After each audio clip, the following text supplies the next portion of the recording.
Good afternoon, and thank you for joining us for this special pre-recorded edition of Brooklyn News Live. I'm Jackson Mitchell. It is good to be with you. We are going to begin this afternoon, of course, with the breaking developments out of South America and Washington as the United States has confirmed in fact strike Venezuela. If you don't know everything that happened, this is the place to be. Stick with us here.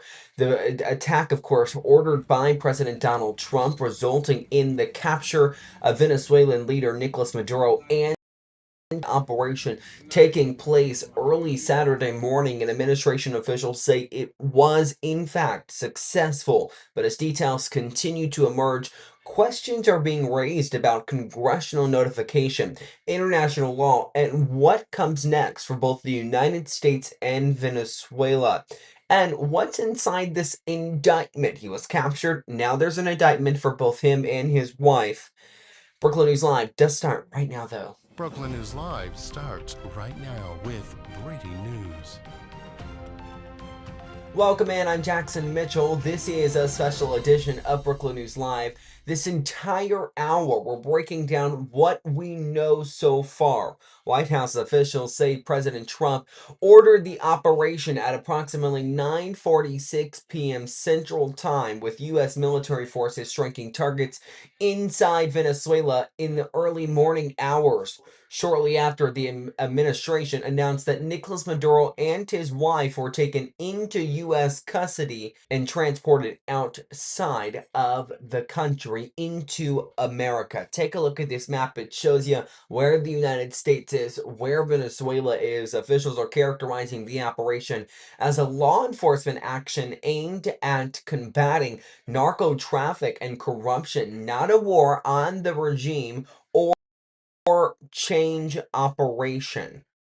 The White House has so far called this mission, of course, a success.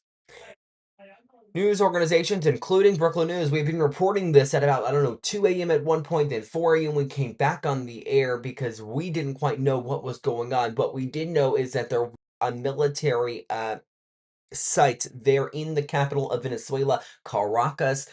Now, of course, now later in that morning, we had learned President Trump had confirmed on his social media that it was the U.S.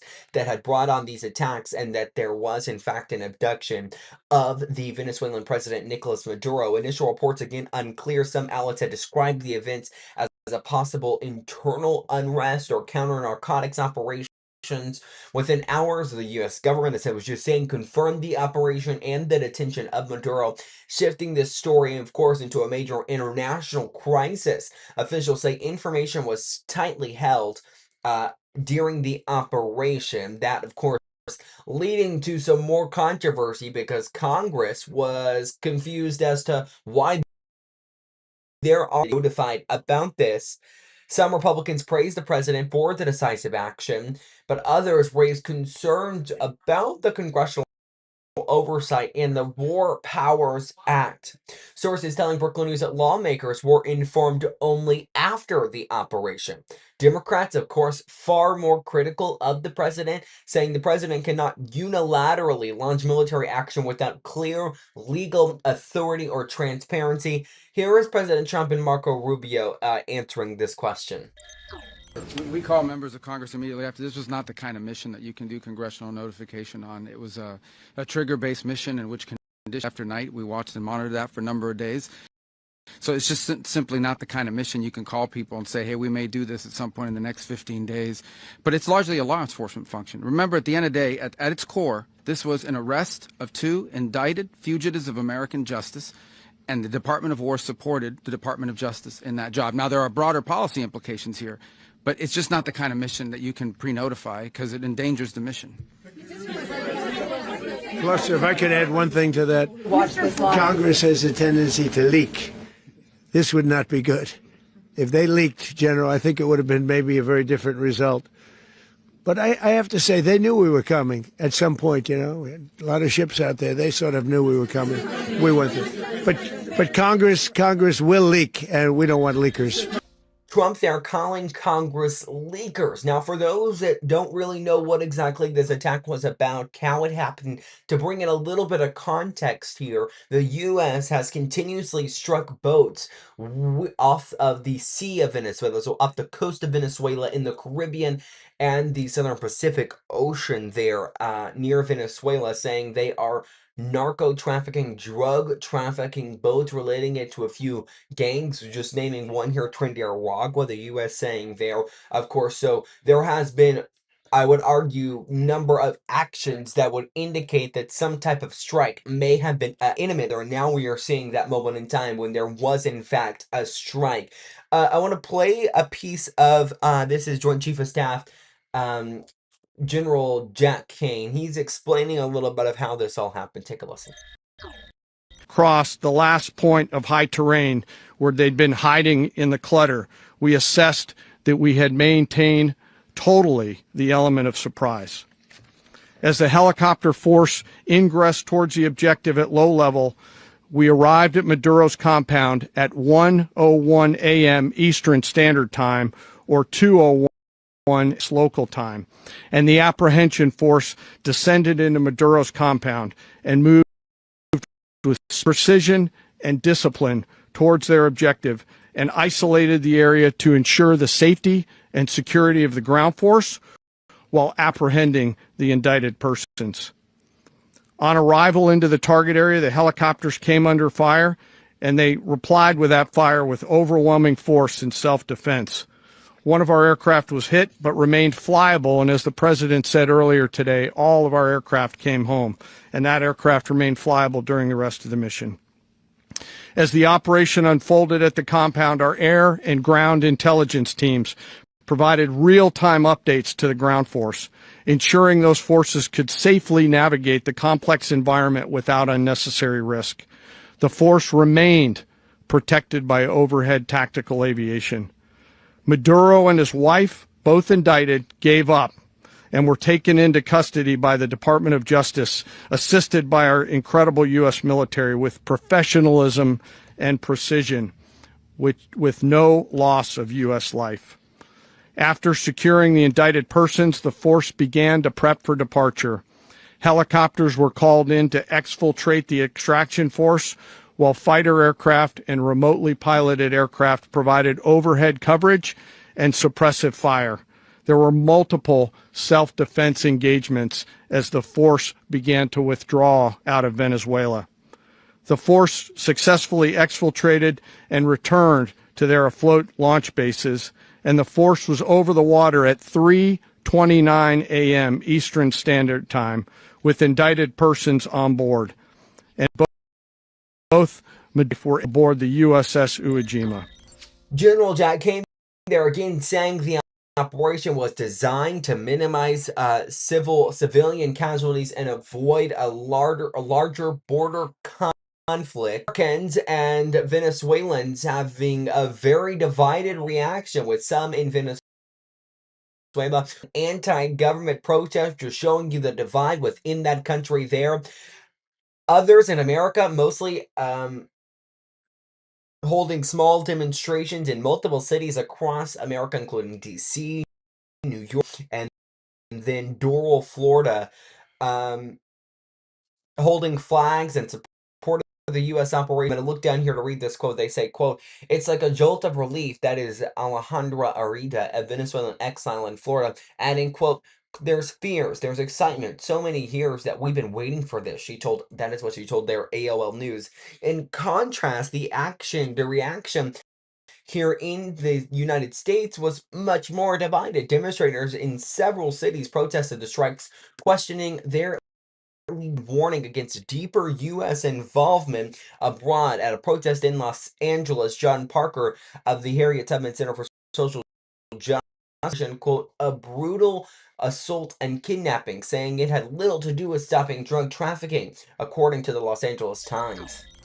It's the exact opposite. I mean, we spent decades and decades and purchased in blood and got nothing economically in return. And President Trump flips the script. He says through strategic action, we can ensure that we have access to a resources, enabling a country to unleash that without having to spend American blood. I mean, this was a bold and audacious move, but it was thought through. It was well orchestrated. Our military had time to set it up. He provided the resources, and then he took that bold stroke. We flipped that very dynamic, and Americans will benefit. Venezuela has a long history of being a rich and prosperous country.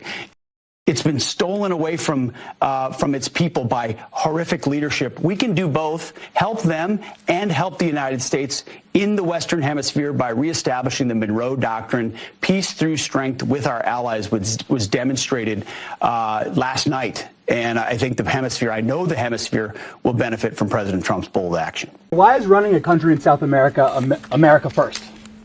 Well, I think it is because we want to surround ourselves with good neighbors. We want to surround ourselves with stability. We want to surround ourselves with energy. We have tremendous energy in that country. It's very important that we protect it. We need that for ourselves. We need that for the world. And we want to make sure we can protect it. There was Defense Secretary Pete Hegseth responding to those Americans that are concerned about this, saying that it was, of course, a successful operation, but it was something that President Trump did in Americans' favor there. When we come back, though, we are going to take a deeper look at the congressional reaction. Plus, is the U.S. actually planning to run Venezuela? What the future looks like in now the war? That and more coming up right here on this special edition of Brookland News Live.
And welcome back. Lawmakers have offered sharply divided reactions to the U.S. military strikes in Venezuela and the capture of President Nicolas Maduro, highlighting partisan and, of course, constitutional tensions. Republican leaders largely praised the mission. Senator Roger Wicker, the Republican from Mississippi, called it a, quote, successful mission to arrest illegitimate Venezuelan dictator Nicolas Maduro and bring him to the United States to face justice, adding that the military, quote, performed an incredibly complex mission with characteristic precision and professionalism.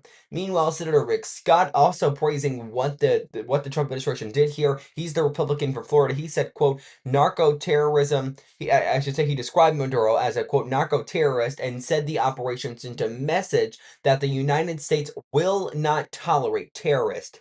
Some Republicans, however, expressed caution. Senator Mike Lee, the Republican from Utah, said he wants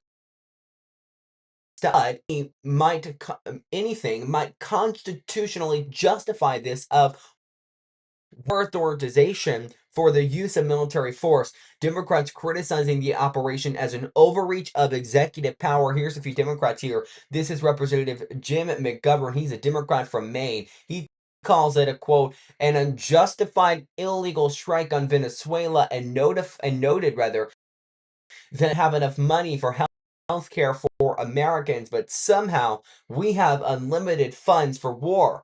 Representative Debbie Wasserman Schultz, a Democrat from Florida, welcomed Maduro, quote, to why Congress and the American people were bypassed in the effort. Senator Andy Kim, the Democrat from New Jersey, called the strike, quote, a horrible and disturbing signal that targeting a head of state is an acceptable policy for the U.S. government, unquote. Representative Yvette Clarke, the Democrat from New York, described the action as, quote, unconstitutional, un-American, and a direct threat to our democracy. I think all Arkansas lawmakers also weighed in, from the House of Representatives to the Senate. Arkansas lawmakers weighing in. Senator Tom Cotton, of course, Republican Arkansas there, praised the operation and defended not notifying Congress in advance, saying, quote, Congress doesn't need to be notified every time the executive branch is making an arrest. Now, Maduro is going to come to the United States and he's going to face justice. Representative Rick Crawford, the Republican from Arkansas as well, he represents the city of Brookland in the House of Representatives. He called the mission, quote, historic, comparing it to the 1990 U.S. arrest of Manuel Noriega, and said Venezuela, quote, could never start the road back to the great nation it once was until Maduro was out of the way, unquote. Representative French Hill, the Republican from Arkansas as well there, said removing Maduro ends, quote, years of repression against the Venezuelan people and allows an indicted narco leader to face justice in the United States. Representative Steve, another Republican there from Arkansas, said the operation makes America safer and highlighted the impact of actions in the hemisphere of Arkansans' daily lives. Governor Sarah Huckabee Sanders, of course, the Republican from Arkansas, also saying that this is Arkansans' daily lives, removing fentanyl and cocaine and drugs from the while with Congress largely out of session. Of course, it's still their kind of winter break here at the moment in time. Lawmakers from both sides already saying, expecting some hearings on this and briefings to examine the legal and strategic rationale behind the unprecedented action.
He said the United States is going to run Venezuela. Under what legal authority? First of all, what's going to happen here is that we have a quarantine on their oil. That means their economy will not be able to move forward until the conditions that are in the national interest of the United States and the interest of the Venezuelan people are met.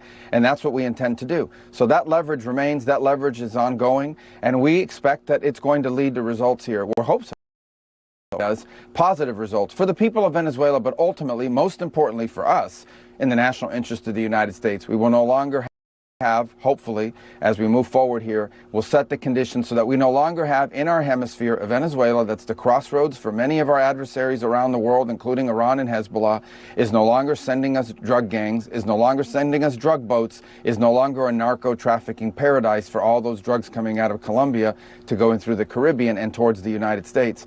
And obviously, we want a better future for the people of Venezuela. We want them to have an oil industry where the wealth goes to the people, not to a handful of corrupt individuals and stolen by, pirates all over the world.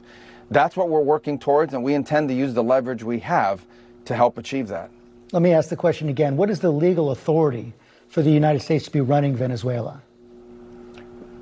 Well, I explained to you what our goals are and how we're going to use the leverage to make it happen. As far as what our legal authority is on the quarantine, I'm very simple. We have court orders. These are sanctioned boats, and we get orders from courts to go after and seize these sanctions. So I don't know, is a court not a legal authority?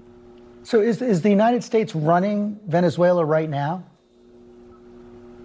Well, I've explained one time. What we are running is the direction that this is going to moving forward, and that is we have leverage. This leverage we are using already. You can see where they are running out of storage capacity. In a few weeks, they're going to have to start pumping oil unless they make changes. And that leverage that we have with the armada of boats that are currently positioned allow us to seize any sanctioned boats or out of Venezuela loaded with oil or on its way in to pick up oil. And we can pick and choose which ones we go after. We have court orders for each one. That place, people who have control over in that country, make changes that are not just in the interest of the people of Venezuela, but are in the interest of the United States and the things that we care about. That's what we intend to do. The legal authority is the court orders that we have. When the president was asked yesterday who will be running Venezuela, he said it was you. He said it was the chairman of the Joint Chiefs of Staff. Are you running Venezuela right now? The leverage that we leverage of the quarantine. So that is a Department of War operation, conducting in some cases with the Coast Guard on the seizure of these boats. I'm obviously very interested, involved in these policies, involved in moving forward and with these changes being addressed.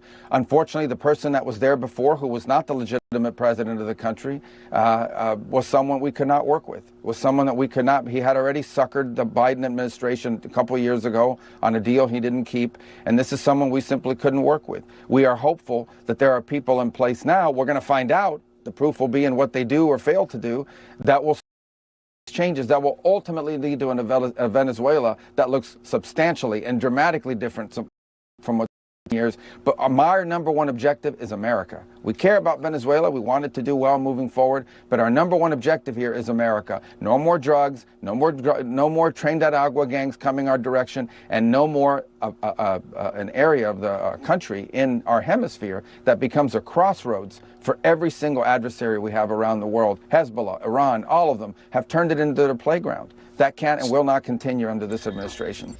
So originally in that press conference held Saturday morning, President Trump had said the U.S. was going to, quote, run Venezuela.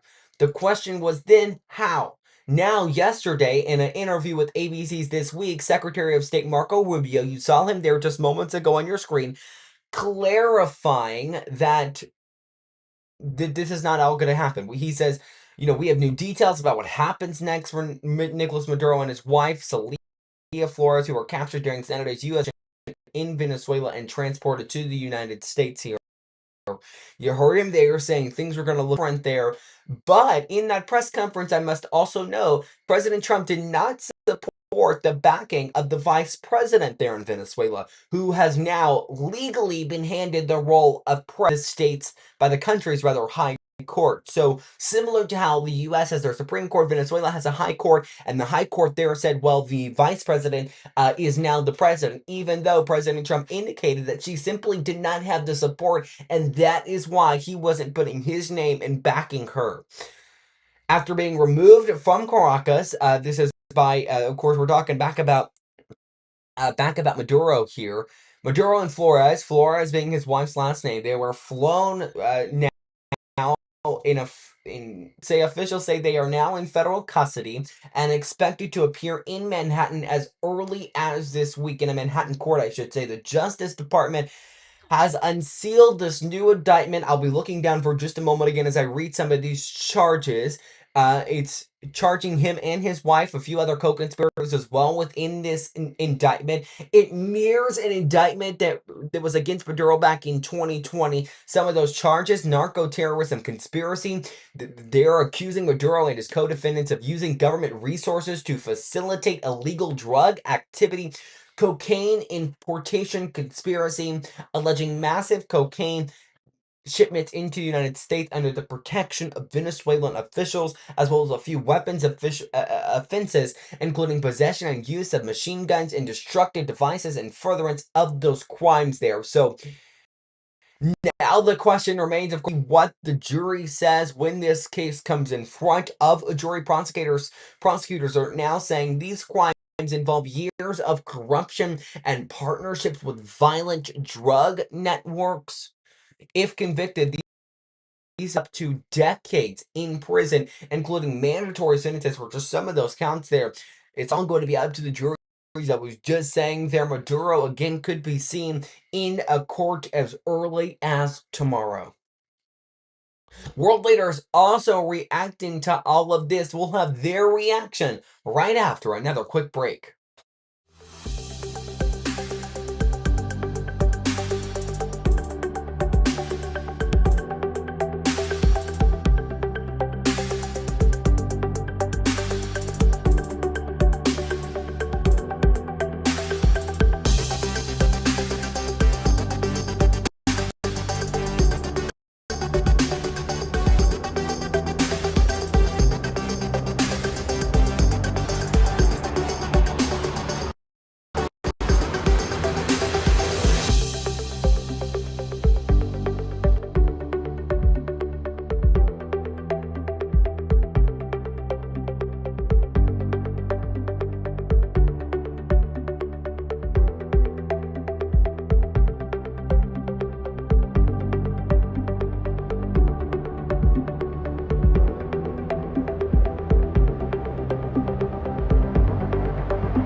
Welcome back. I'm Jackson Mitchell. This is here at Brookland News Live as we bring you into the moment that this all happened, this strike on Venezuela, and the moment that the president there, that the Trump administration is saying was the illegitimate president, Nicolas Maduro, and his wife, Celia Flores, were abducted and taken to the United States and indicted, where now they will be tried in a court.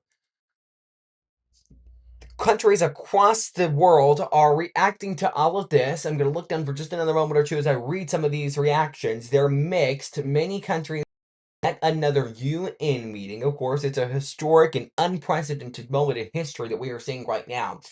Argentina saying, quote, liberty advances. Brazil, quote, calling this a, quote, unacceptable line, a very serious affront to Venezuelan sovereignty.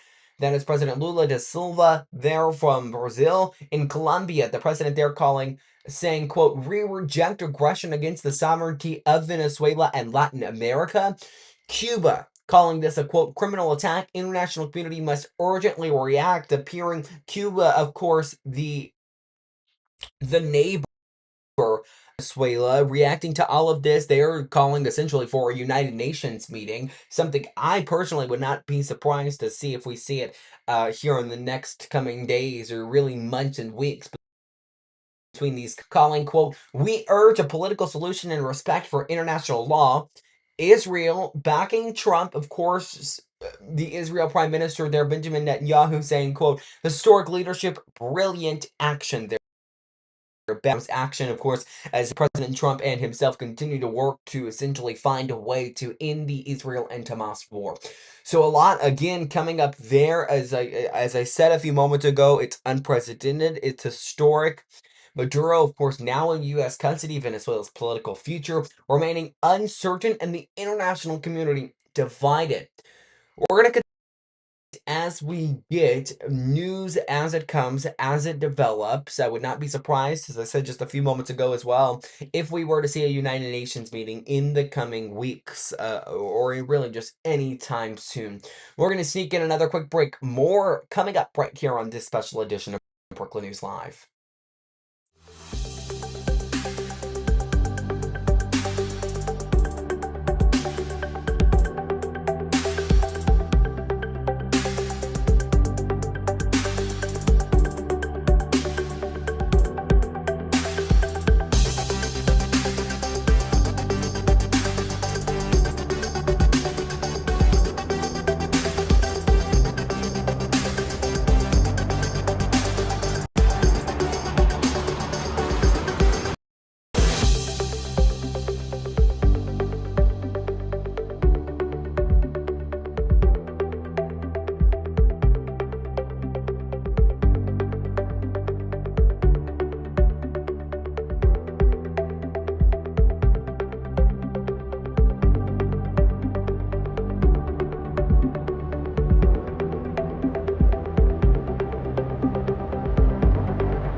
Welcome back as we continue our special edition right here of this pre-recorded special as we take a look back and look into the legality and these attacks that occurred on Venezuela as we start this segment up.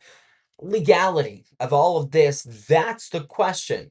But also, what is President Trump now saying he plans to do with Venezuela now after they, quote, run the country, even though Marco Rubio clarifying that, saying they're not really going to run it, they're kind of just going to use their oil resources. It's a whole conversation. We're talking about it in especially up. But first, Democrats and people that disagree with this attack, they're arguing what is the legality. So I'm going to look down here because there are some United Nations agreements. Of course, the United States and Venezuela are both in the United Nations. The international law there, the use of force and sovereignty, it says under the United Nations Charter, the use of military force by one state against another is generally prohibited. That's the key quote there.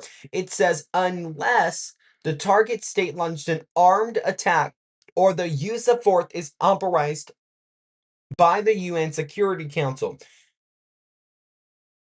I could see the U.S.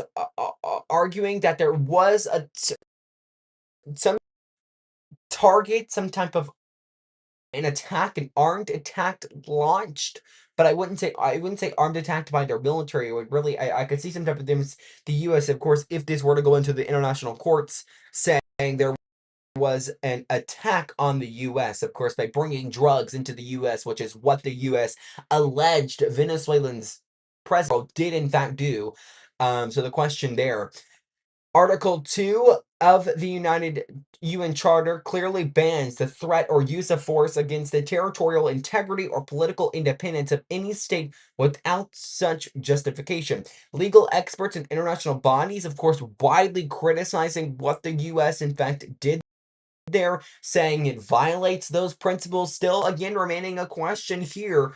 Did it, what I just read there, within that rule in the United Nations, was there an armed attack launched on the U.S.? And that is a question that is still, of course, going to remain.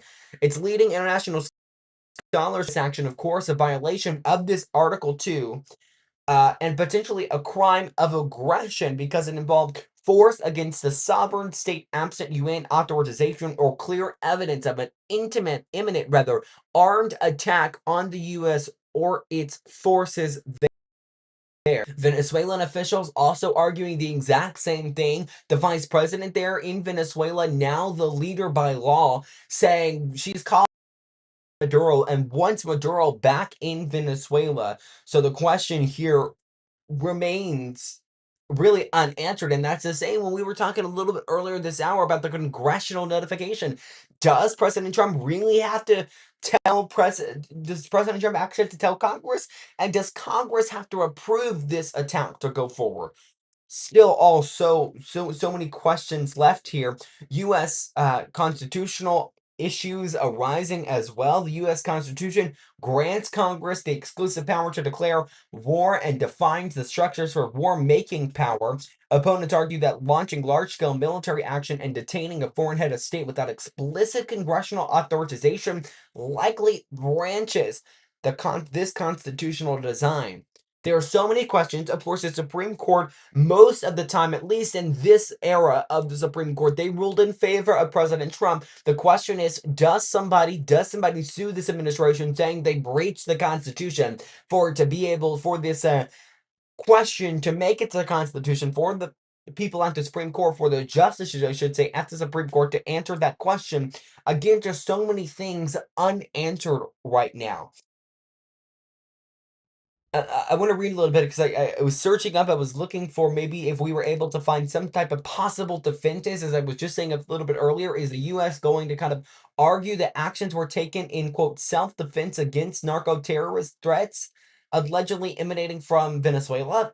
I think that's a very valid question to pose here for the United States. Another one, domestically, legal memos drafted by the administration's lawyers reportedly attempted to justify certain military actions. Just an example here, maritime strikes under U.S. law, but even these opinions did not extend to hand attacks in Venezuela without further legal grounding. The also question here is, if you look at the analysis side of this, would Congress have reacted differently, saying, at least Republicans, at least they're in favor of this attack, would they have reacted even a little bit different, would have been notified?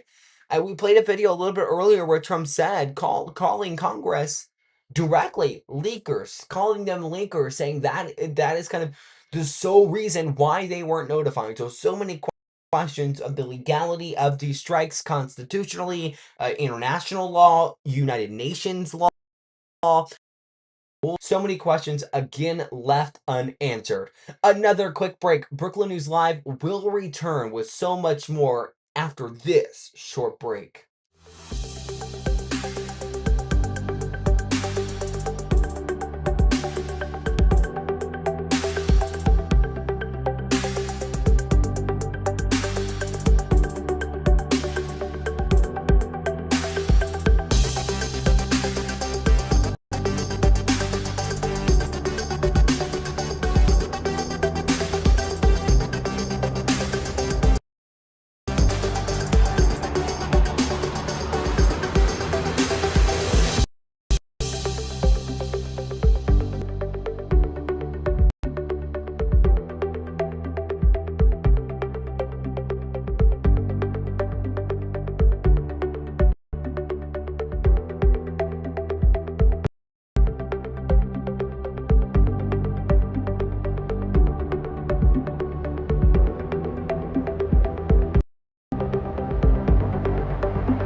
Welcome back. I want to play a quick clip of President Donald Trump in a press conference on Saturday talking about what the U.S. is going to do with Venezuela. Of course, it does have oil infrastructure. It was once highly producing oil, but since, of course, Maduro's takeover, the oil production has. Here's Trump on Saturday. As everyone knows, the oil business in Venezuela has been robust for a long period of time. They were pumping almost nothing by comparison to what they could have been pumping and what could have taken place. To have our very large, biggest anywhere in the world, go in, spend billions of dollars, fix the badly broken infrastructure, the oil infrastructure, and start making money for the country. And we are ready to stage a second and much larger attack if we need to do so. So we were prepared to do a second wave if we needed to do so. We actually assumed that a second wave would be necessary, but now it's probably not. The first wave, if you'd like to call it that, the first attack was so successful, we probably don't have to do a second, but we're prepared to do a second wave, a much bigger wave, actually. This was pinpoint, but we have a much bigger wave that probably won't have to do. And as the weekend has gone on now, point of Monday, it's kind of been static, is what we're hearing from these United States energy and oil companies on what they are planning to do if they're actually going to follow through. Of course, most of these companies, I mean, they're not owned by the United States. The United States, of course, does have regulations on them, but goes oil into Venezuela to essentially help their oil production. So that is kind of the question that remains here. I mean, is it, and I think also in the press conference, President Trump, I mean, he downed Venezuela for what it has in oil, but yet it appears, and Democrats have argued this too, that he's only attacked Venezuela for its oil. And the only reason I'm mentioning that point is because later in the press conference and in that clip you just watched, he praised what the future of their oil looks like, even though, again, in that press conference, he downed Venezuela for what has happened with its oil production. So there's just been so many questions there about what the future looks like for Venezuela, what the future appears to be at this point in time for the oil. So that this part of the story, the oil part, the future of pulling oil west. I mean, that's something I'm very interested in to see what these oil companies, these energy companies, I should say, are even going to say. We do have a lot more planned right here on Brooklyn News Live. When we return, we will have that right up for you.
Time now 2:50. You have entered the live portion of Brooklyn News Live. It is so good to be with you. I'm Jackson Mitchell.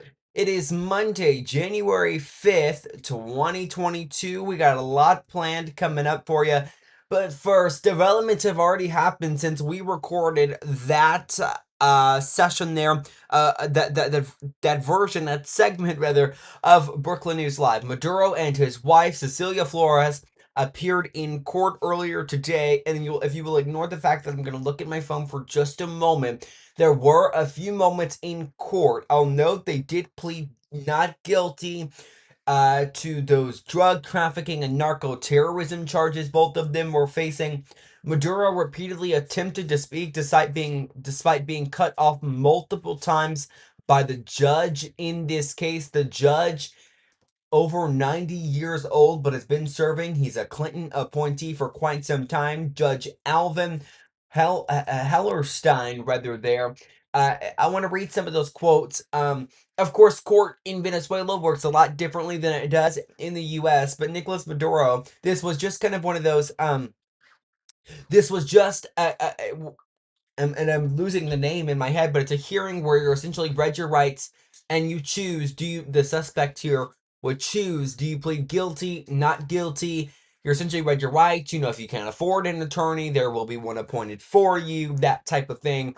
The probable cause hearing, that is what it's called. Essentially just, it's not your time to defend yourself. It's the judge there is simply there to read your rights and make sure you know what you're being placed in jail for and what you are being charged with. And also decide your bail if you get bail. In this case, Nicolas Maduro and his wife did not receive bail.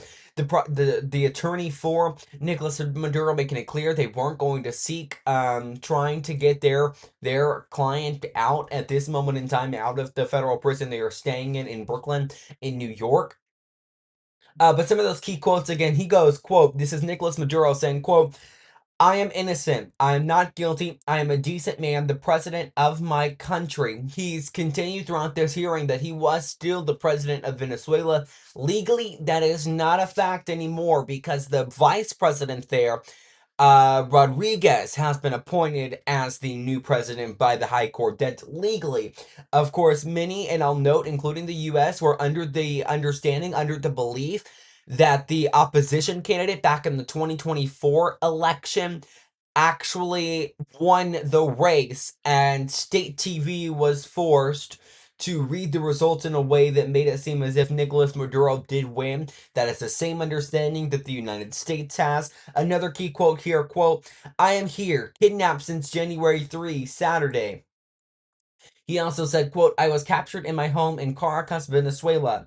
Quote, I am a kidnapped president. I am a prisoner of war."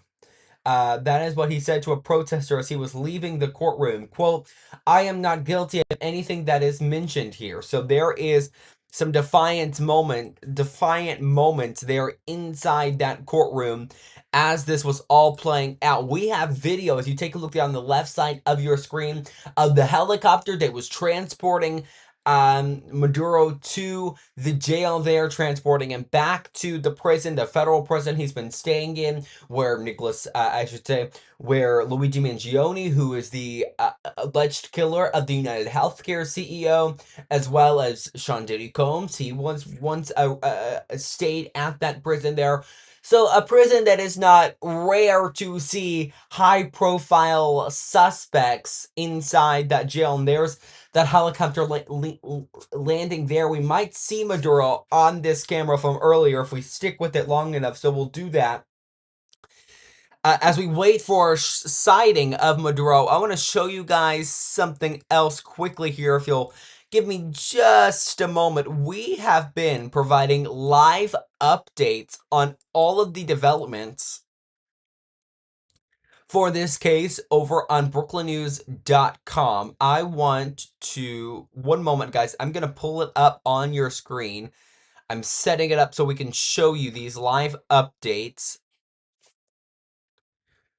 So over on brooklandnews.com, I'm going to watch this feed there that you just saw on your screen, but over on brooklandnews.com, I'll take this out for just a second. We have been providing live updates on the incident. As I move my mouse over there and scroll for you, you're able to see this is essentially a summary of what we know right now. You can go over to brooklandnews.com and read that right now. And then as we get in updates, we're putting in the time that we entered this update. The last update was from this morning because there has been, of course, less details than we originally saw come out. But essentially, this is on Maduro and his wife, Flores, pleading not guilty to all charges. And then it details that. We're also talking about oil prices. They're showing slow movement, but some movement there after the capture of the president. And then a story that I want to get to actually right now, and we are seeing Maduro on that shot from earlier.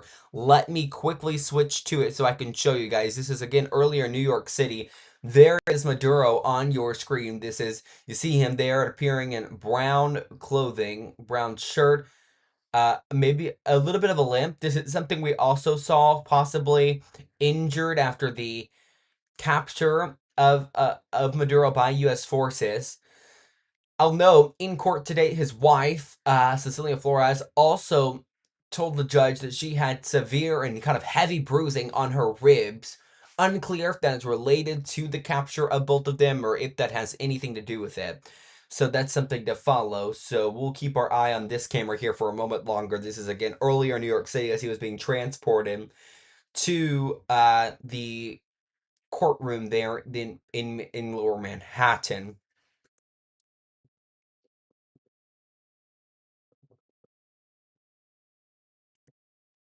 So, as we continue to watch this camera, some other news coming in today. 8 lawmakers are planning to be briefed on this later today, on the capture, of course. Those top U.S. lawmakers, they're set for a classified briefing expected in, I believe, an hour and 30 minutes, an hour or so. The bipartisan briefing will include what they're kind of saying is the Gang of 8. So it's kind of the top people in the House and the Senate. So Senate Majority Leader John Thune, Senate Minority Leader Chuck Schumer, Senate Intelligence Committee Chairman Tom Cotton, Senate Intelligence Committee Vice Chairman Mark Warner, House Speaker Mike Johnson, House Minority Leader Hakeem Jeffries, House Intelligence Committee Chairman Rick Crawford, and House Intelligence Committee Ranking Member Jim Hines. So two Arkansas lawmakers, I'll say there, are within that. So that is Tom Cotton and Rick Crawford. So they are going to be involved in this classified briefing happening later today. We will stand by, see if we get any details or anything that comes out of those briefings, if there is anything, and we will bring that to you right here on Brooklyn News as soon as we get them in. We're soon to approach the top of the hour here. This first hour has been solely about the news coming out of Venezuela. Next hour, of course, if there's an update on Venezuela, we'll bring that to you. We're going to focus, though, more on the other news happening today, because there's been no lack of news from this weekend all the way into Monday. Mayor Zoran Mamdani, he spoke earlier today as well. We also saw Minnesota Governor Tim Walz. He's jumped out of his re-election bid. We're going to talk all about that, of course, amid the welfare fraud scandal. But first, a quick break. More to come on the other side of this. You're watching Brooklyn News Live.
It's time for all the news you need and more.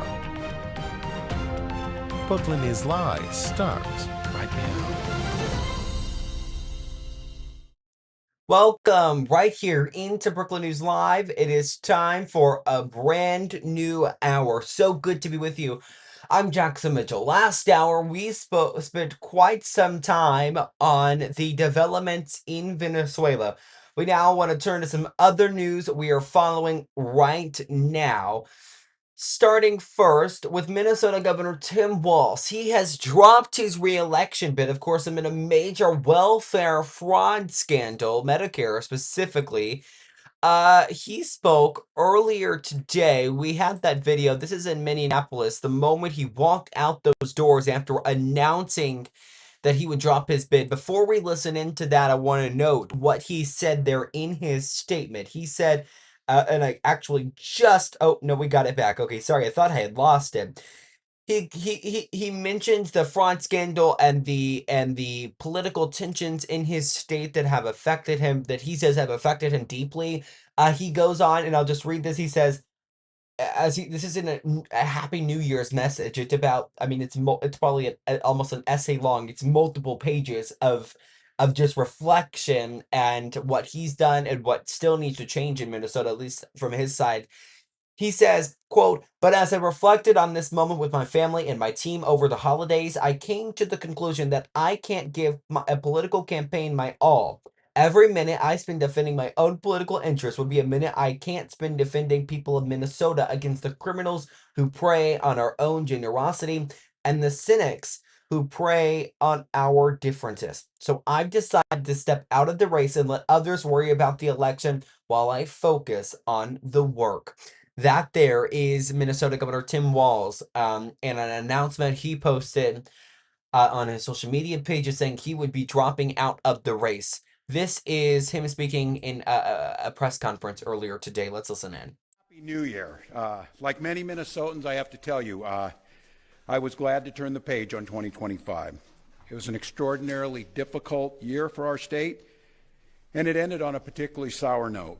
For the last several years, an organized group of criminals have sought to take advantage of this state's generosity. And even as we make progress in the fight against the fraudsters, we now see an organized group of political actors seeking to take advantage of a crisis. I don't want to mince words here. Donald Trump and his allies in Washington and in St. Paul and online want to make our state a colder, meaner place. They want to poison our people against each other by attacking our neighbors. And ultimately, they want to take away much of what makes Minnesota the best place in the country to raise a family. They've already begun trying to withhold funds that were meant to help families afford child care, and they have no intention of stopping there. Make no mistake, we should be concerned about fraud in our state government. We cannot effectively deliver programs and services if we can't earn the public's trust. That's why over the past few years, we've made systemic changes in the way we do business. We've gone to the legislature time and time again to get more tools to combat fraud. We've hired people we fired people who weren't doing their jobs. We've seen people go to jail for stealing from our state. We've cut off whole streams of funding in partnership with the federal government where we saw widespread criminal activity. We've put new locks on the doors of our remaining programs, and we've hired a new head of program integrity to make sure that those locks can't be broken. All across this state, Minnesotans are hard at work on this problem. Advocates, administrators, investigators are on the front lines defending the integrity of our state's programs, and I want to give a very heartfelt thank you to all of them. There is more to do. A single taxpayer dollar wasted on fraud should be intolerable. And while there's a role to play for everyone, from the legislature to prosecutors to insurance companies to local and county government, the buck does stop with me. My administration has been taking fast, decisive action to solve this crisis. We'll win the fight against the fraudsters. But the political gamesmanship we're seeing from Republicans is only making that fight harder. We've got Republicans here in the state legislature playing hide and seek with potential whistleblowers.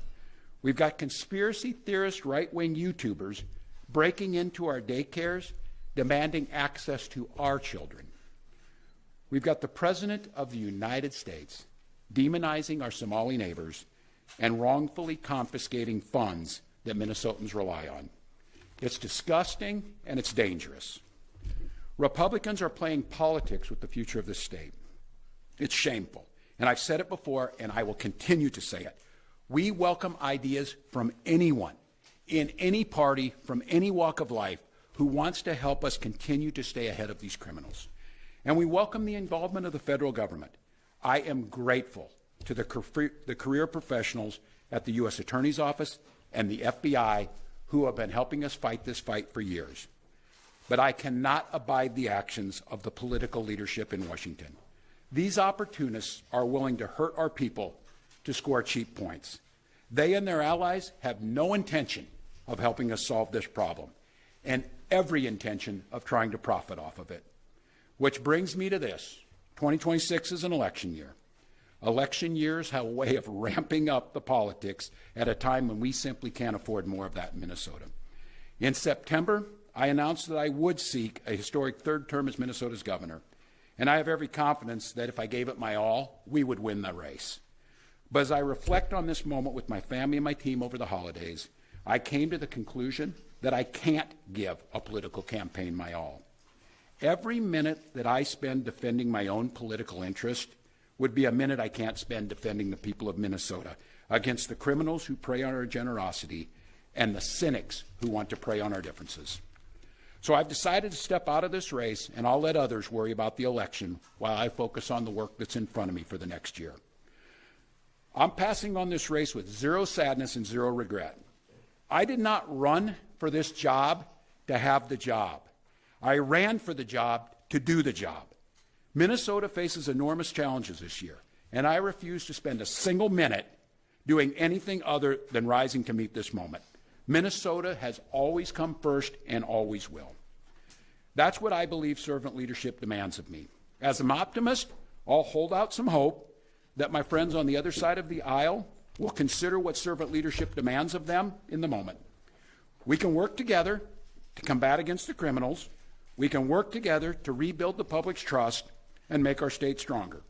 But make no mistake about it, if Republicans continue down the path of abusing power, smearing entire communities, and running their own fraudulent game at the expense of Minnesotans, I will fight back with everything that I have. I am absolutely confident a Democratic and a DFLer will hold this seat come November. I'm confident that I'll find ways to contribute to the state that I love long after next January. But there'll be time to worry about all that later. Today, I'm proud of the work we've done to make Minnesota America's best place to live and raise kids. From our new paid leave policy to our child tax credit to our school lunch programs feeding every single child. And I'm doubly proud of the incredible team we put together to make this vision a reality.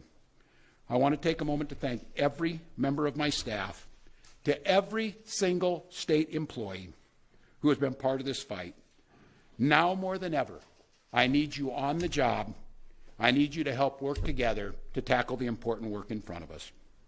And most of all, I want Minnesotans to know how grateful I am for the opportunity to serve this state, for the privilege that I have been given to serve in this office. I'm on the job. I'm focused on making sure that we stay America's best place to live and raise kids. No one will take that away from us. I'm proud of the way we treat our neighbors. I'm proud of the way that we welcome people to this state. I'm proud of the way that we innovate.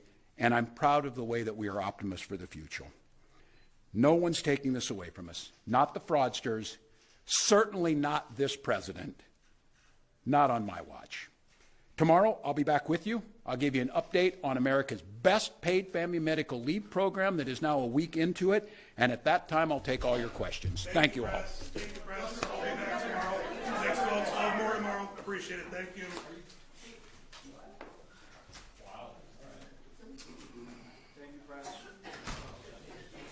You said you were going to take questions. Why didn't you?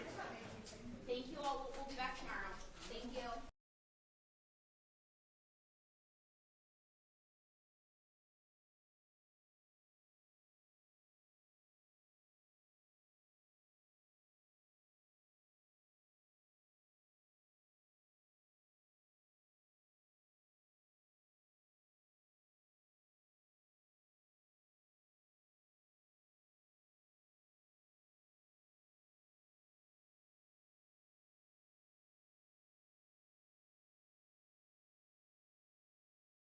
Alrighty, that was earlier. Apologies there. We lost that feed, but that is plenty okay. That was Minnesota Governor Tim Walz. Of course, he has dropped that re-election bid, of course, amid a major welfare fraud. He essentially blaming for dropping, saying, well, I'm spending way too much time defending my own political career than I am helping Minnesotans.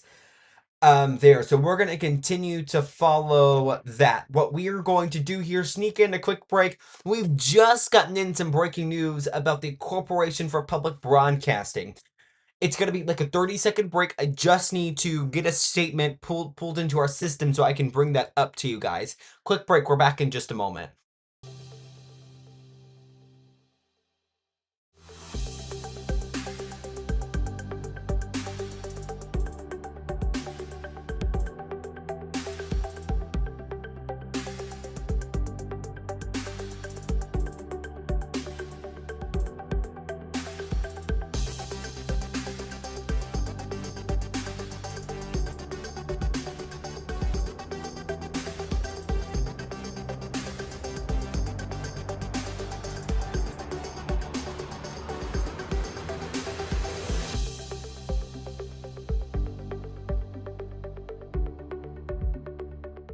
Okay, I told you it would be quick because we've just gotten in some news about the Corporation for Public Broadcasting. It is our knowledge now that the board has voted to dissolve the company. It does not come at surprise because following the Congress took away some funding from PBS, the CPP, and NPR. and they have kind of the CPB, the Corporation for Public Broadcasting, has pulled back on its employees and slowly been kind of attempting to slowly kind of get rid of some people to make sure they are able to work with their funding. And now it is an understanding that they won't be getting that funding back. And the president and CEO has released a statement. She says, quote, "When the administration and Congress rescinded federal funding, our board faced a profound responsibility. CPB's final act would be to protect the integrity of the public media system and the democratic values by dissolving rather than allowing the organization to remain defunded and vulnerable to additional attacks." Again, it does not come at any surprise. It has become clear in recent months that the funding would not be restored and it would be shutting down operations. It had about 100 employees and a transition team has been in place since the end of September. The board voted on December 10 meeting, but it wasn't announced until today that we would be getting this information. Again, it's a big news there. The Corporation for Public Broadcasting now going to dissolve, going to end its operations. We're going to stick with that story, of course, about PBS and NPR as well. Want to turn to the national front. Earlier today, Pete Hegseth visited a shipbuilding yard in his Arsenal of Freedom tour in Newport News, Virginia. Here is that event there now on your screen. Turn the audio down there for just a moment. He spoke, of course, again, the shipbuilding yard there in Newport News, Virginia. Let's turn the audio up and listen in. Okay, so behind the scenes, when they play copyrighted music, we are unable to air that because it could get our live that you guys are all watching taken down. So we have to wait for it to end until we're actually able to turn the audio back up. And it looks like it's still going. As you see there, the Secretary of Defense or War, Pete Hegseth, standing there at the podium clapping as he's soon to speak here. Let's listen in. Well, good afternoon. How we doing? Oh, man. It is great to see this beautiful group and to be here in Newport News. And I want to thank all of you for what you do. That's why we're here. That's why we're launching the Arsenal of Freedom Tour. It's about all of you. Some of you are wearing a uniform. Some of you are not. All of you are wearing hard hats, and all of you are contributing to the warfighter. The kind of urgency that we need is you understand. The speed and the specificity of the beautiful machines that you create require an expertise and an investment that this administration is prepared to make and make fast. It's always inspiring to stand amongst patriots who quite literally are building our nation's firepower. I had a chance this morning to swear in some new recruits. We have a historic recruiting surge at the Department of War. Record amounts of Americans want to join our uniform class. Last year was a record of multiple decades. This year, we're already ahead of last year. Americans are fired up to serve. I also had a chance to go to our next aircraft carrier, the JFK. I don't know if you heard, but our aircraft carriers have been busy recently. That one will be busy for decades to come, ensuring America is free and safe and powerful. And now here we are at Newport News Shipyard at the USS Oklahoma. And I'm here on behalf of the President, who has, from his first day in office, operated on a few core principles at the baseline: pure, unadulterated common sense. First, that a leader's primary duty is to put America and Americans first. Second, that the surest and only real path to peace is through strength. We're in the strength business. You are in the strength business. And third, that a nation that cannot build things, a nation that can't create its own tools or its own defenses or its own future, is a nation that is in managed decline. President Donald J. Trump looked at that managed decline, a decline that had been accepted by elites in both parties, and he rejected it. And we fundamentally reject it. And in doing so, he has unleashed a great American revival, a reawakening of our industrial spirit, and our national confidence, a new golden age for America that you are all a part of building. As his Secretary of War, my mission is to execute President Trump's vision within our armed forces and ignite that revival. The mission has three core components, three pillars upon which we are building our national security. It's actually quite simple. First, we're reviving the warrior ethos inside our fighting force, reminding our warriors and our uniformed military that their sole purpose is to be the most lethal fighting force on the planet. So no more DEI, no more dudes in dresses, no more distractions. We're done with that shit. It's just standards, accountability, readiness, training, discipline, and lethality. Back to basics across the department, which is what our warriors really want. Second, we must and we are rebuilding our military with the best equipment, training, and leadership to ensure our warfighters are never in a fair fight. And you've seen historic investments, over $1 trillion in the last budget. You'll see even more, and it isn't just in platforms, it is in people. And third, we're reestablishing deterrence that's so absolute and so unquestioned that our enemies will not dare to test us. You see, under the previous administration, whether it was the debacle of the withdrawal in Afghanistan that cost American lives and smeared our reputation, whether it was the war unleashed in Israel after October 7th by Hamas, or the war in Ukraine that never would have started under President Trump, the world started wondering whether America really was strong, whether America really could lead. Well, that's over now. Just ask the Houthis and our ship that now sail freely. Imagine that. Under the previous administration, when our ships got shot at, we just said, I guess we have to deal with it. All the way back to Thomas Jefferson, we said, you're not shooting at our ships, and if you do, you may not see tomorrow. Well, we did that with the Houthis, and our ships now sail freely all around the world without being attacked, without being shot at. That's peace and strength. Same with Midnight Hammer, where our B-2s flew 37 hours down and back, and were never seen by the Iranians, and dropped 14 precision munitions exactly where they were supposed to drop, obliterating Iran's nuclear capabilities, not to mention the Tomahawks that came off of a beautiful submarine and delivered that decisive blow as well on one of their nuclear facilities. Deterrence is back. Not to mention drug boats in the Caribbean and the Eastern Pacific carrying drugs headed to the United States to poison the American people. We're not playing the whole catch and release game anymore. These are foreign terrorist organizations, the Al-Qaeda of our hemisphere, and we will sink every drug boat headed in our direction. Reestablishing deterrence.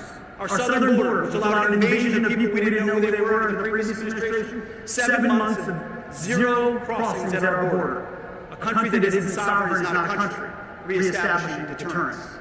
And then we saw 3 nights ago in downtown Caracas, Venezuela, as nearly 200 of our greatest Americans went downtown in Caracas. Seems those Russian air defenses didn't quite work so well, did they? Downtown Caracas grabbed an indicted individual wanted by American justice in support of law enforcement without a single American killed. Reestablishing deterrence.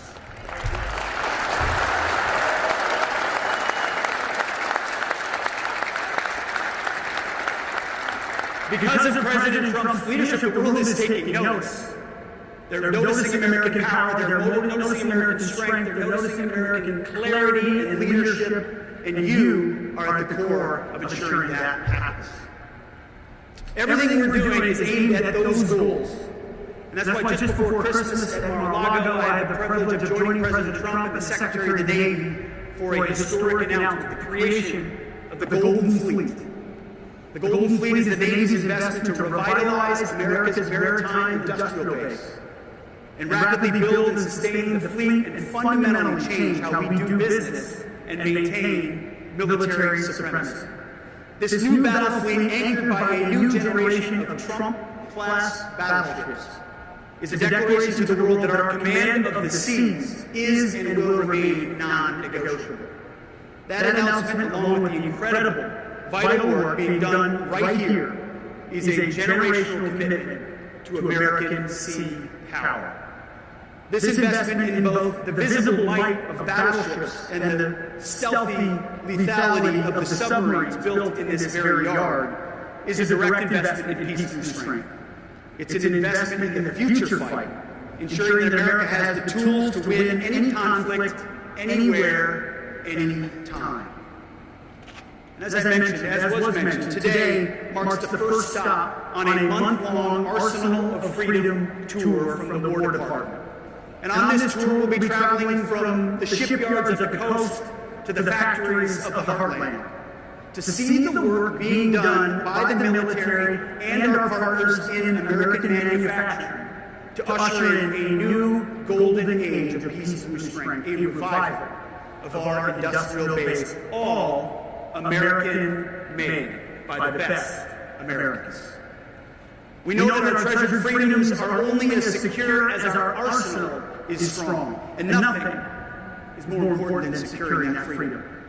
So I'm here to thank you, the men and women assembled here today, and those you represent, who are designing and constructing our weapons of war that my children and yours, my grandchildren and yours, will rely upon to ensure the peace, stability, and security of the United States. You are standing shoulder to shoulder with the warfighters of the War Department. Allow me for a moment to speak plainly about the threats to that freedom.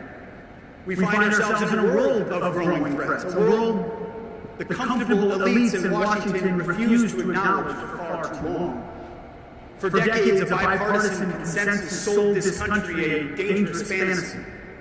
They told us that history was over, that the rise of peer competitors is a relic of the past, and that we could afford to trade out our industrial might, our factories, our jobs. Alrighty, it looks I did not know we were going to lose that feed. My apologies there about that loud noise. And if you are wearing headphones, I do apologize. We actually... Okay, the feed has come back. If that happens again, I'll try to get out of it quicker than I just did. Let's go back to it now. The world, nation building in deserts, and debating pronouns at the Pentagon. Our primary competitors, like the Chinese Communist Party, did something very different. They studied us, they learned from our triumphs and our mistakes, and then they started to build as well. And they've undertaken some of the most rapid, ambitious, and breathtaking naval buildups since World War II. While we decommissioned ships, they launched many of them. While some of our shipyards did not meet the demands of our country, they expanded at a rapid pace, but not any more. While we seek good relations with China and the rest of the world, we are also ready. President Donald Trump understands that the American people are ready and they deserve a new golden age. We recognize that we are in a new era of great power competition, a generational struggle to maintain peace through strength, and we will rise to meet that challenge. That is why we proudly call ourselves the Department of War, not the Department of Defense. Not because we seek war, but because we truly understand that in order to ensure peace, you need to be prepared to deter war and, if necessary, decisively win it. Our purpose is not to be reactive, but to be dominant, so that no enemy, any enemy, will ever attempt to challenge the United States of America. Now, this revival is not a matter of speeches or policy papers or think tanks and white papers in Washington, D.C. This is a matter of action.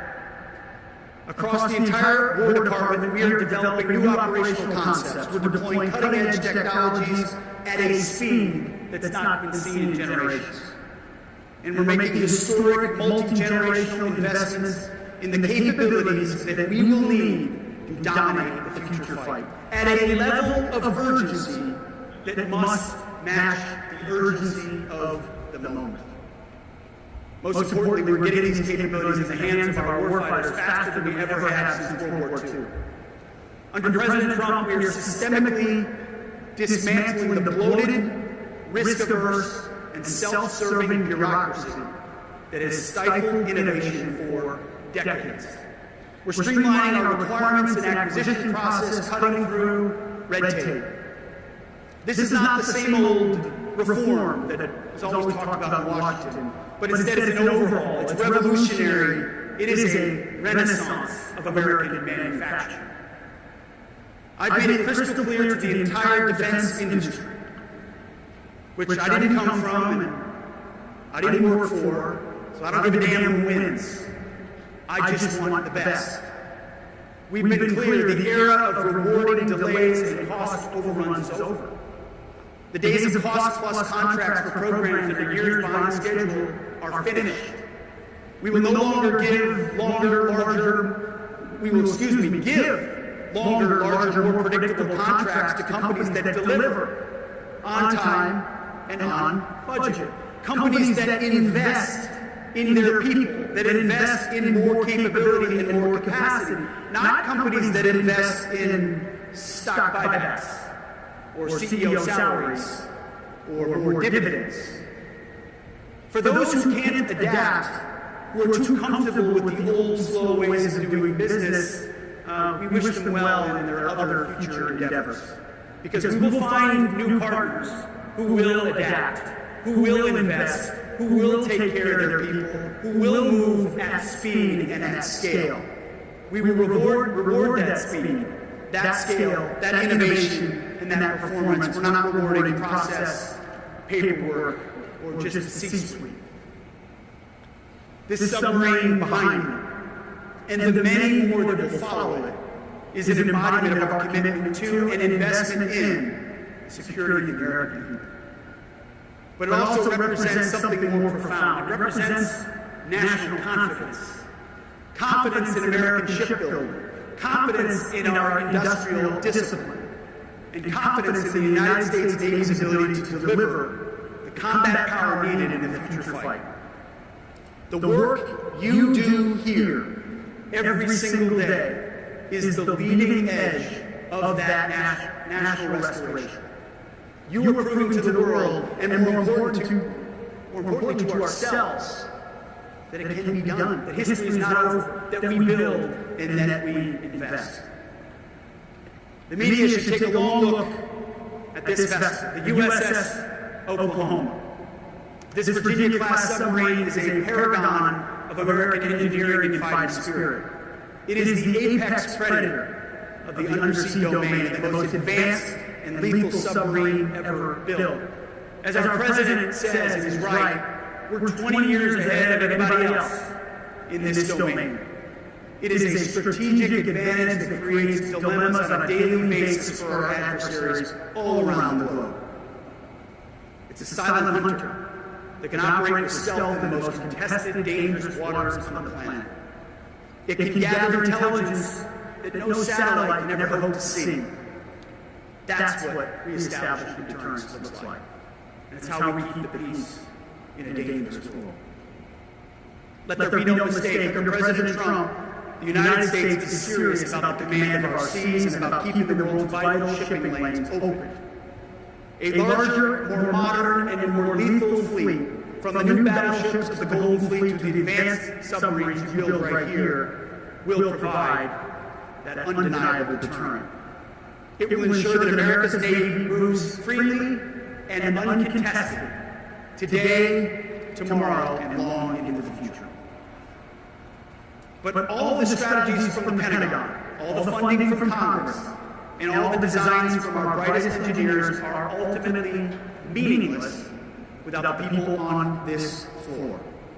The welders, the electricians, the pipe fitters, the steam fitters, the engineers, the planners, the skilled tradesmen of Huntington, England. You are the engine of the arsenal of freedom. Patriots, all of you. Our warfighters cannot win without you. We are in this fight together, shoulder to shoulder. That's why we launched the Arsenal of Freedom. Alrighty, you've been listening in there to Defense or War Secretary, however you want to call it, Pete Hegseth, as he has been delivering remarks in his first event of the Arsenal of Freedom there at a shipbuilding yard in Newport News, Virginia. We are going to continue listening in to it on the other side of this quick break. Before we do delve into that break, just we want to take you to this live shot we're getting in, live picture we're getting in right now from Capitol Hill.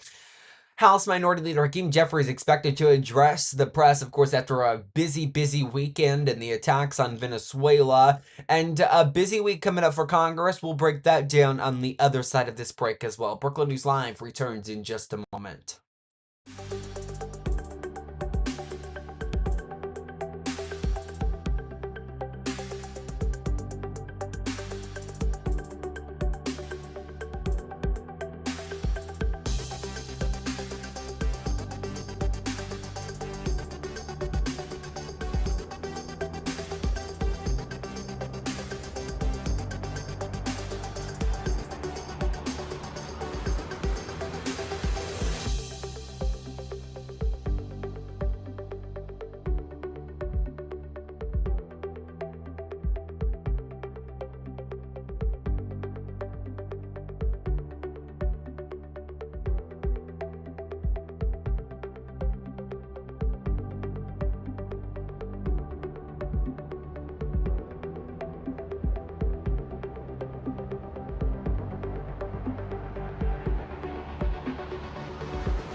Welcome back here into Brooklyn News Live. I'm Jackson Mitchell. Our coverage continuing here on this busy news day. We're going to, of course, continue following what we know about the strikes on Venezuela. If we get an update in the last here 25 minutes that we are with you, we'll bring that to you first here, of course, as we wrap up this second hour special second hour here of Brooklyn News Live. I want to continue listening into the remarks Pete Hegseth gave in his Arsenal of Freedom tour, the first event there at a shipbuilding facility in Newport News, Virginia. Let's finish the remarks out. Survival of a 22-year-old American sailor patrolling the depths of the Pacific.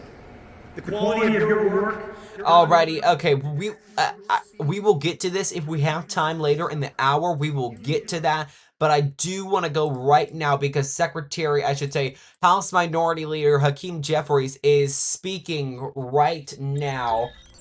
Let's take you live there and listen in. Lower the high cost of living, fix our broken healthcare system, and make life better for everyday Americans. While Donald Trump and the administration is off starting wars, most recently connected to the unauthorized military action in Venezuela. This wasn't a law enforcement action. They're lying to the American people when they say that. It was an unprecedented military action. And yes, in fact, it is the case that Maduro is a bad guy, a dictator, someone who was not the legitimate head of government or head of state in Venezuela.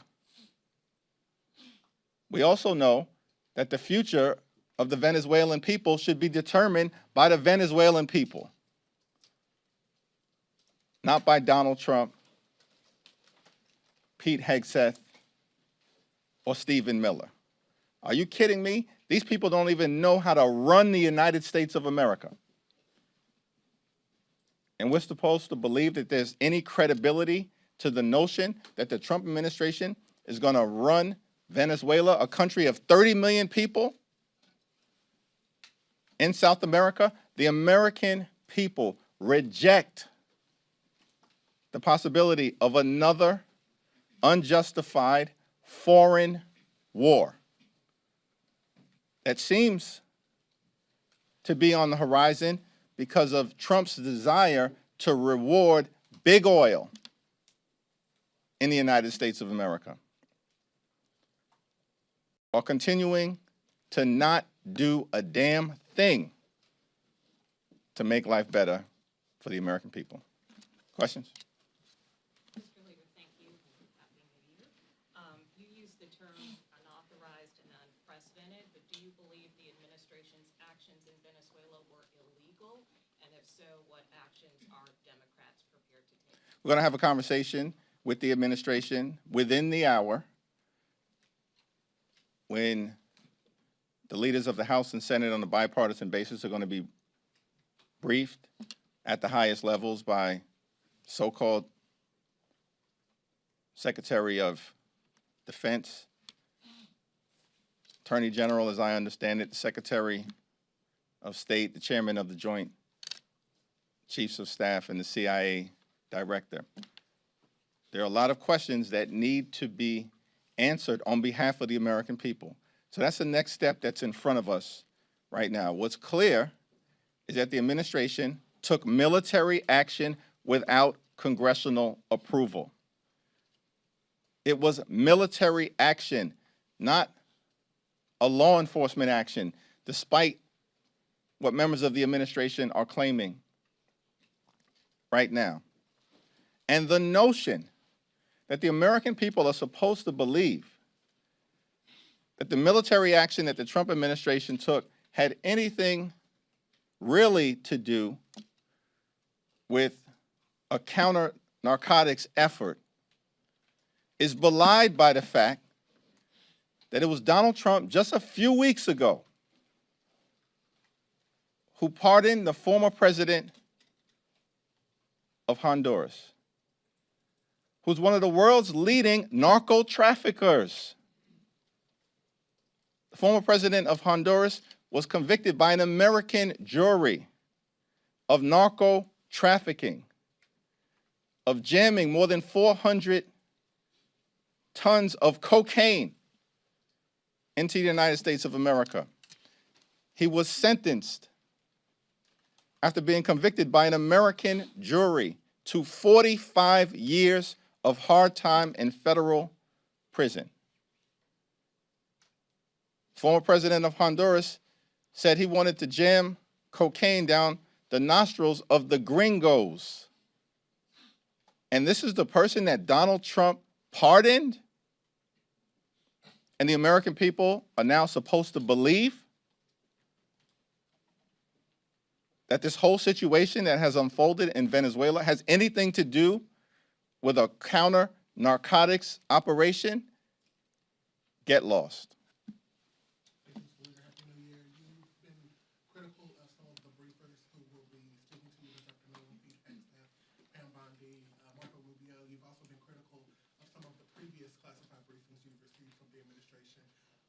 What's your level of confidence going into this particular briefing that you'll get the answers that you say you and House Democrats are seeking on behalf of the American people, when these are the same officials who have briefed you in the past and you've been critical of the information that they provided? House Democrats and Senate Democrats, I believe, are going to press every single member of the administration to get the answers that the American people deserve on a whole host of issues related to why this action was taken and undertaken without congressional authorization, and what are the plans moving forward now that Donald Trump says that his administration is running Venezuela. Donald Trump had the nerve to dismiss the popular opposition leader of Venezuela, said that she was not popular, did not have the support of the Venezuelan people. Donald Trump does not have the support of the American people. He's historically unpopular. And yet he's questioning the legitimacy of who should actually succeed the deposed former president of Venezuela. So there are a lot of questions that need to be answered today by the highest levels of the administration and later on this week when the entire House and the entire Senate will be briefed. President Trump has now floated the possibility of U.S. intervention in now Cuba, maybe Colombia, and Greenland. Are these issues that you expect to come up at the briefing today? Yes. And there is no military action that should be taken in Venezuela, in Greenland, in Panama, in Canada, in Cuba, or anywhere else on this globe without explicit approval by the United States Congress. That's our position. And we're going to work hard to make sure that we pass the legislation necessary to deal with an administration that is clearly out of control and not focused on actually doing the things domestically that are designed to make life better for the American people. With regards to the discharge petition vote coming up later this week, do you believe that if that passes the House, it can actually become law and further bring down healthcare costs for the American people? Well, House Democrats are working hard in partnership with a handful of our Republican colleagues to make sure that we can move the legislation forward this week on a bipartisan basis to protect the health care of tens of millions of Americans, everyday Americans, middle-class Americans, and working-class Americans. When we successfully move that legislation out of the House, I do believe that a straightforward extension of the Affordable Care Act tax credits, similar to the bill that will be moving in the House, is the one piece of legislation that we know has bipartisan support by a majority of U.S. senators. Every single Senate Democrat and at least 4 Senate Republicans who have previously voted for a 3-year straightforward extension of the Affordable Care Act tax credits. There is no reason why this legislation, upon successfully being voted out of the House, shouldn't be taken up immediately by the Senate and passed. The only obstacle is John Thune and Senate Republicans who want to play procedural games as opposed to protecting the health care of the American people when they know that a majority of United States senators support extending the Affordable Care Act tax credits and making sure that we protect the health care of working class Americans. Is there any concern that what's happening with Venezuela will overshadow the work that you guys have on the ACA, the work that you're doing on affordability and other issues like that? From the very beginning of this administration, Donald Trump and their strategy, their flood the zone strategy, has been to wear America down so they can tear America down. This is not new. This has been the reality of the chaos, the confusion, the corruption, the crisis that has characterized the Trump administration since the very beginning. And we're going to have to continue to navigate our way through all of the challenges that are thrown at the American people, and eventually to end this national nightmare and continue this country's great march toward a more perfect union. We're starting the week. We have to deal with extending the Affordable Care Act tax credits. We will.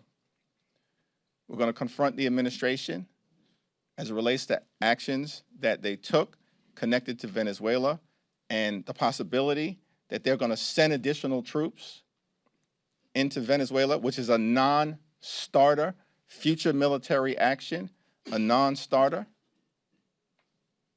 Why are we engaging in this kind of aggressive military behavior on behalf of big oil companies that make billions of dollars of profit each and every year at the same period of time when electricity bills in the United States of America are out of control because of what Donald Trump and Republicans did in their one big ugly bill, when they decimated the clean energy economy. And ever since that point, electricity bills have been skyrocketing across the United States of America. And instead of Donald Trump and Republicans focusing on those cost of living issues, once again, we see Republicans trying to reward their billionaire donors, just like they did in the one big ugly bill, while they were gutting Medicaid at the same period of time. Tomorrow, there'll be a hearing that we hold to mark the 5-year anniversary of January 6th, a horrific attack on the United States Capitol that was part of the MAGA extremist effort to halt the peaceful transfer of power. And these people in the administration, they want to lecture the world about democracy when they're undermining the rule of law at home, as we all will be powerfully reminded about tomorrow. And here's the other thing that has to happen this week. We're going to make clear to the American people, on the one hand, the Trump administration promised to lower costs on day one. Costs haven't gone down, they're going up. The Trump tariffs are totally out of control. And as a result, everyday Americans are experiencing thousands of dollars of additional costs per year because of the Trump tariffs and the failure to keep your promise to lower costs. Here's what Donald Trump did do on day one: pardoned hundreds of violent felons who brutally beat police officers on January 6th, and then released those serial criminals into communities all across the country, many of whom have reoffended in horrific ways, including rape, child pornography, and violent assault. And we're going to document all of that for the American people tomorrow on the 5th year anniversary of January 6th. Thank you, Mr. Leader. Some members of your caucus have been significantly less critical of Maduro than you just were, and you were in your statement. They've called his capture a kidnapping, and they have treated him as if he's the legitimate leader of the state, whereas both the former and current administrations have said that he is an illegitimate leader of Venezuela. Is it a mistake for Democrats to support Maduro's, not support Maduro's removal from power?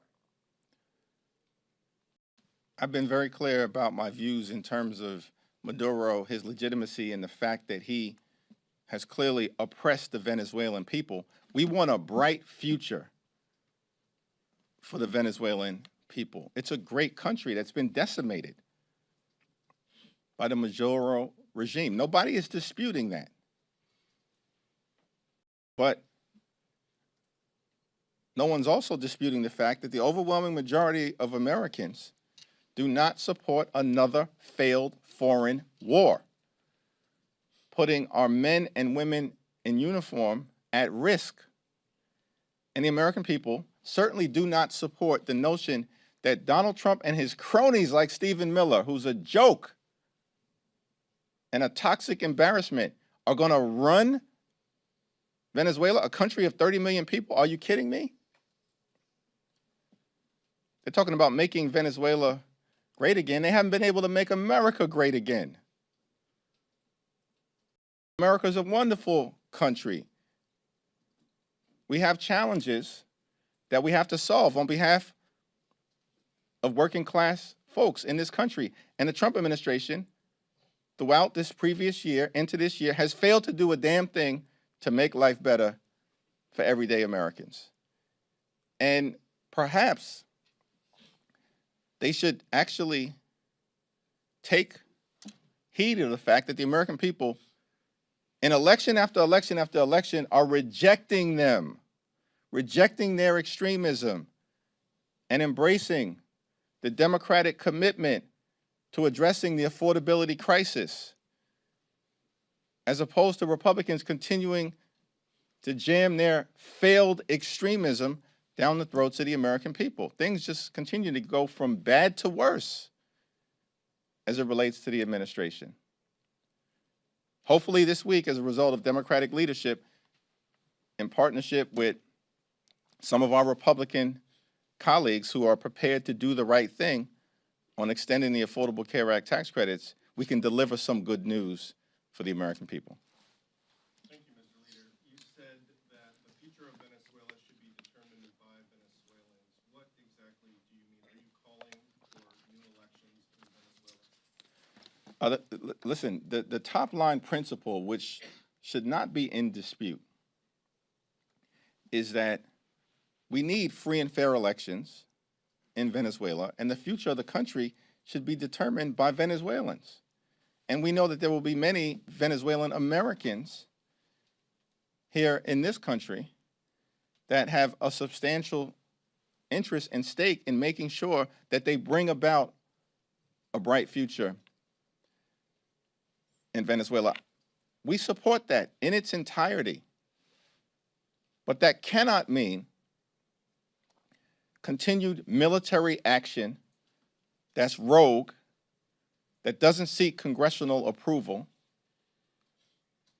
and that seems designed by Donald Trump, who explicitly, I think more than 24 times over the last 48 hours, Donald Trump has referenced oil in Venezuela, more than 24 times. And it's not something that the American people are interested in seeing.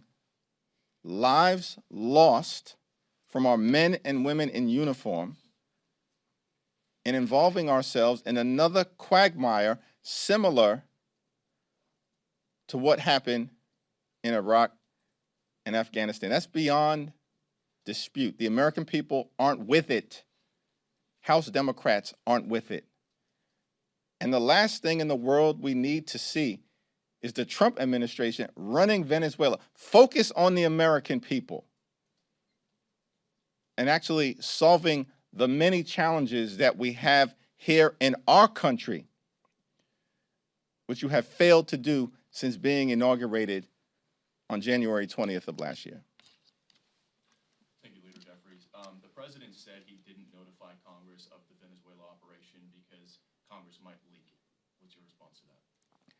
Yeah, that is an outrageous assertion because Donald Trump and the administration, and this is going to come up at the briefing that we're getting ready to have, because Secretary of State seemed to suggest that as well yesterday on Meet the Press.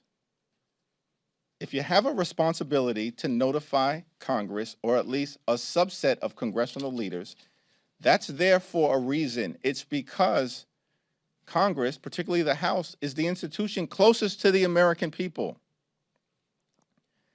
And in the context of the United States Constitution, it's the Congress that has the sole power to declare war. So the Constitution isn't a matter of inconvenience. It is a requirement. George Washington, in his farewell address to the nation, made clear that the Constitution is sacredly obligatory upon all. That's what George Washington said. That means everybody. There is no Trump exception to the United States Constitution. And there's no evidence that the Trump administration has ever presented of congressional leaders being briefed in a classified setting and that information then being leaked in a way that undermined America's national security interests. The question that we're dealing with right now is, how was this military action taken by the Trump administration going to advance the national security interests of the American people?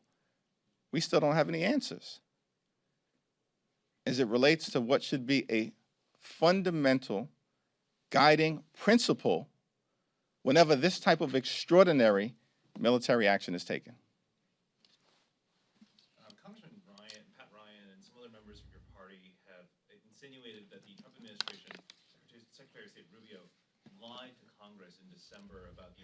Alrighty there, you've been listening to House Minority Leader Hakeem Jeffries taking questions following this strike. We are approaching the top of the hour, meaning we do have to wrap things up here. Again, Hakeem Jeffries there.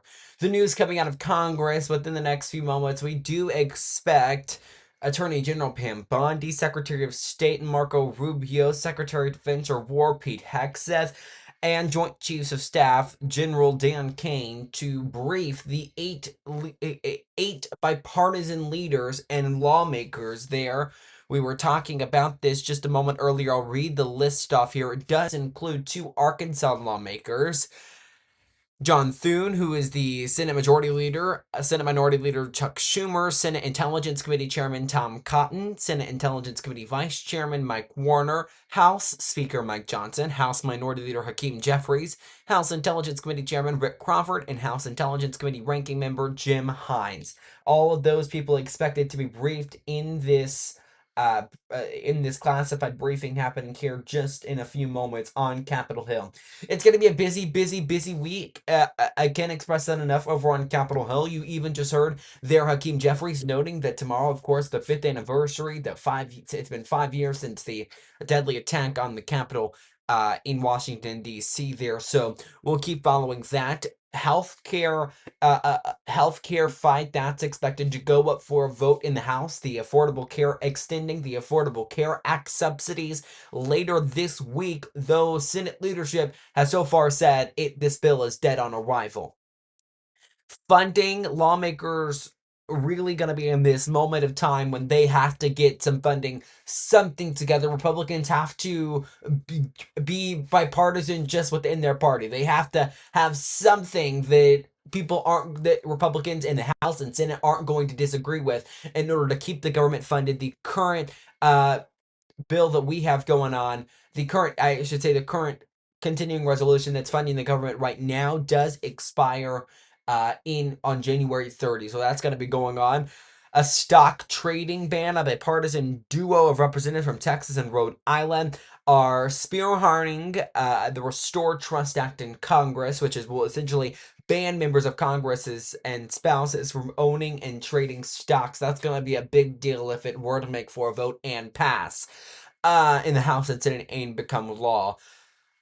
Also, a stock trading ban. Another big one there that we were just talking about. This is going to be something to wait for. AI, regulating AI, been a big topic in really just the last recent weeks. We'll have to see what happens there, and we will follow that all. So, a busy week coming up in Congress. In the meantime, we've approached the 2-hour mark. That does it for us. Thank you all for watching. We hope you all have a great rest of your week. You can join us right here, same time, same place, weekdays at 2 p.m. Central, even though we usually only do 2 p.m.